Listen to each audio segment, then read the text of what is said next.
នាយឧត្តមសេនីយ៍វង្សពិសេសកងយុទ្ធពលខេមរភូមិន្ទបដិញ្ញាការពារជាតិសាសនាព្រះមហាក្សត្រឲ្យខាន់តែបាន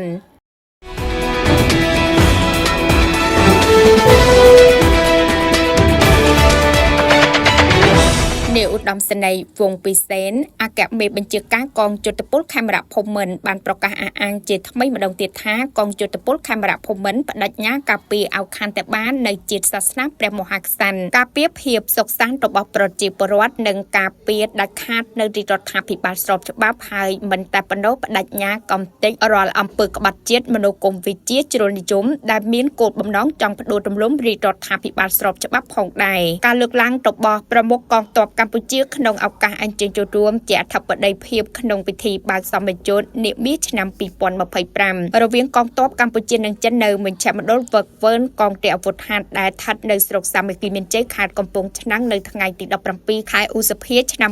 2025នេះគណៈកម្មវិធីនេះក៏មានការចូលរួមពីឧត្តមសេនីយ៍តូលីខ្វាំងខុនឧបការីនាយសេនាធិការតំបន់ភូមិភាគខាងត្បូងនៃកងទ័ពរំដោះប្រជាជននិងភ្ញៀវជាតិនិងអន្តរជាតិនោះដែរនាយឧត្តមសេនីយ៍វង្សពិសេសបានលើកឡើងថារាជរដ្ឋាភិបាលនីតិកាលទី7នៃរដ្ឋសភាក្រោមការដឹកនាំរបស់សម្ដេចមហាបវរធិបតីហ៊ុនម៉ាណែតនាយករដ្ឋមន្ត្រីនៃប្រជាជាតិកម្ពុជាបានអះអាងជាថ្មីពីការប្រកាន់ភ្ជាប់នៅគោលការណ៍នយោបាយបរទេសឯករាជ្យអាជាក្រិតជាអចិន្ត្រៃយ៍និងបញ្ចូលតួ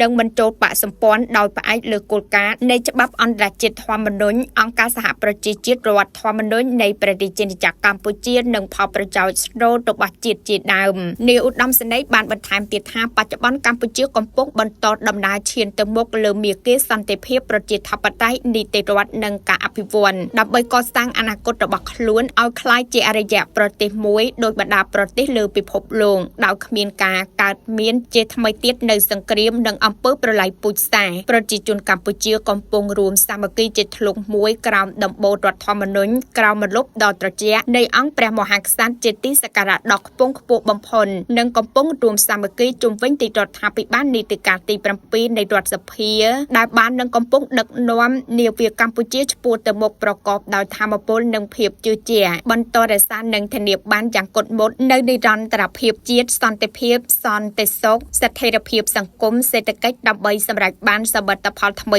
ៗទៀតក្នុងការលើកស្ទួយជីវភាពប្រជាជនកសាងនិងការពារជាតិក៏ដូចជាបន្តលើកកម្ពស់កិត្យានុភាពជាតិលើឆាកអន្តរជាតិឲ្យកាន់តែល្បីរន្ទឺថែមទៀតផងដែរមួយវិញទៀតកងយុទ្ធពលខេមរភូមិន្ទបដិញ្ញាការពារសន្តិភាពឲ្យខាន់តែបានទោះក្នុងតម្លៃណាក៏ដោយនិងបដិញ្ញាកំទេចរាល់អំពើក្បត់ជាតិមនោគមវិជ្ជាជ្រុលនិយមដែលមានគោលបំណងចង់ផ្ដួលរំលំរាជរដ្ឋាភិបាលស្របច្បាប់តាមរយៈការញុះញង់បង្កឲ្យមានចលនាក្នុងសង្គមដែលមានចរិតជាបដិវត្តពណ៌សម្ដៅបំផ្លាញសន្តិភាពសេចក្តីសុខសាន្តរបស់ប្រជាពលរដ្ឋនិងការរីកចម្រើនរបស់ប្រទេសជាតិជាដើមនោះ